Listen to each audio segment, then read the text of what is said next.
Hello everybody.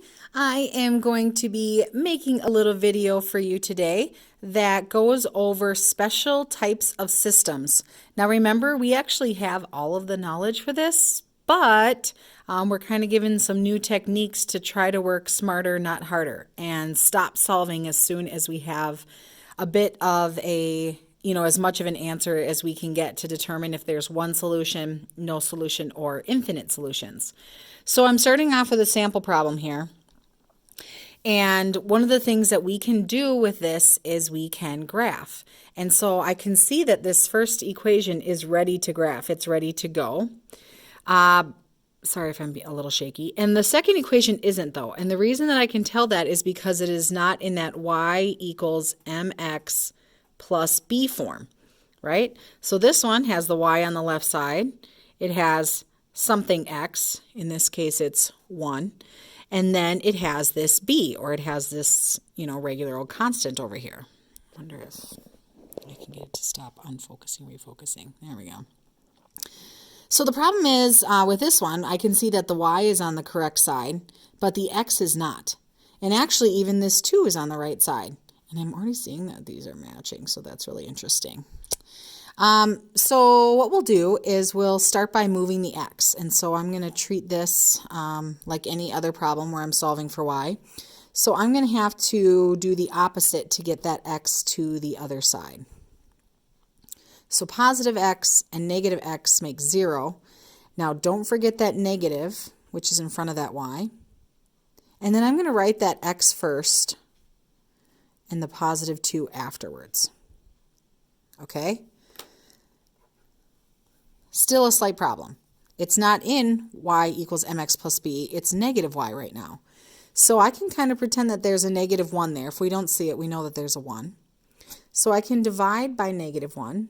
Divide, but, like Lindsay says, everybody gets a cookie. So you can't just divide this by negative 1. You have to divide everything. And I can act like there's a 1 there too.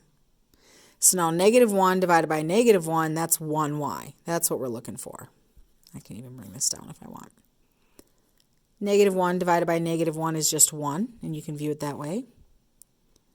And then 2 divided by negative 1 is negative 2. Now I'm ready to graph. Remember, this is where I start, and that is my slope. But remember that slope is best if it's a fraction, so I'd have to make that a fraction. This means up and to the right. Change in y over change in x, rise over run. Remember, you can also view that as instead of going up and to the right, you can go down and to the left, because negative 1 divided by negative 1 is still positive 1.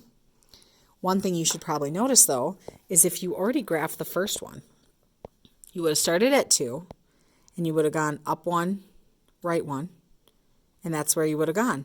But once I solve this, look at this equation that we have. Look how similar it is. The only difference is this. It's going to start in 2 different places, but our slope is the same. So what does that mean for us as an answer? It means that we'll have 2 different start points, but the 2 lines, if they have the exact same slope, then they're going to be parallel. So where are they going to cross? They're not. So really, after all of this, we'll graph it. But what we'll find is that if they don't cross, they don't have an answer. Let's look at another one. What if I get to the point where I don't really, I don't want to even have to graph it? I want to be able to just look at these problems and decide, hey, do I even have to graph it to know what the solution is? So these are 2 really icky problems, and I say that because they're not in y equals form. So I'm going to take that first one and kind of attack that one first. Okay? So let's look at what is in the correct place and what's not in the correct place. Well, is the y on the left side like it should be? Yeah, the y is ready to go. It looks like, though, nothing else is. So I'm going to have to move everything else to the opposite side. I'm going to have to add the 3x to both sides. And the opposite of that positive 2 is going to be to subtract it. Negative 3x, positive 3x, positive 2, negative 2, that all equals 0.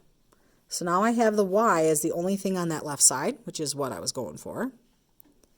And now I have my mx plus b. So I have the mx plus b. Remember, I could say that this is the same as adding a negative. And I have one equation. That wasn't too hard. Hopefully. Now with this next one, we'll see what's in the correct spot. And I do have to rewrite these so that I have enough room to actually look at them. So let's see. Y equals mx plus b. If I'm looking at this here.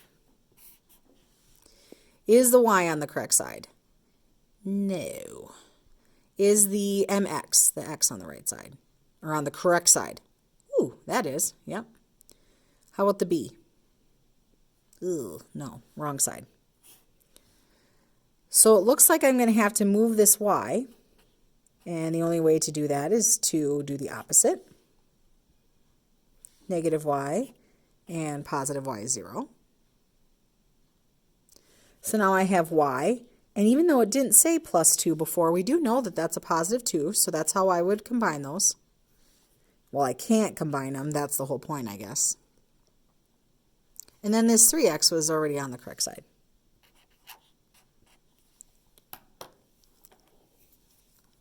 Getting there. It's looking a lot better. Y equals mx plus b. I have y on the correct side, the x on the correct side, not the 2. So I better move that. Notice I don't line these up. That's on purpose. I can't combine the x and the 2. So I put that off to the side, but it's still on the same, side there. Oh, I'm trying to make that as stable as I can, sorry. 3x minus 2. So, looking at the two new equations, what do we notice? If I were to start graphing, where would I start graphing? I would start at this 2. That's where I would start. This negative 2, excuse me. Where would I start graphing this one? Same place. All right. Now what would my slope be? Well, I don't have a fraction. I don't have rise over run, so we put it over 1. So I'd be going up 3, right 1. Up 3, right 1 after starting at that negative 2. What about here? If you really look closely, these two equations are exactly the same. So if you have two equations that are exactly the same, then you are going to get the exact same line. There's no other way around it. So two lines, they're going to basically graph right on top of each other. So how many answers then? How many places will they cross? When they were parallel, they didn't cross at all. Now they're crossing everywhere. So that is what we call, and you'll remember from before, infinite solutions. So those are two examples for you. One of the reasons that we put it into this form is because we can easily graph it, but another reason is when they're in the exact same form, it's really easy to see that they're the exact same equation, or that they have the same slope, but not the same y-intercept. I hope this video was helpful to you. I hope that you're getting in little bits of math each day. Please email me if you have questions. Please reach out on Google Classroom, whatever it is, and I am going to help you as much as possible. And if you have a suggestion for a video, if you have a suggestion for something you need, please let me know. Thanks. Hope everybody's safe. Bye.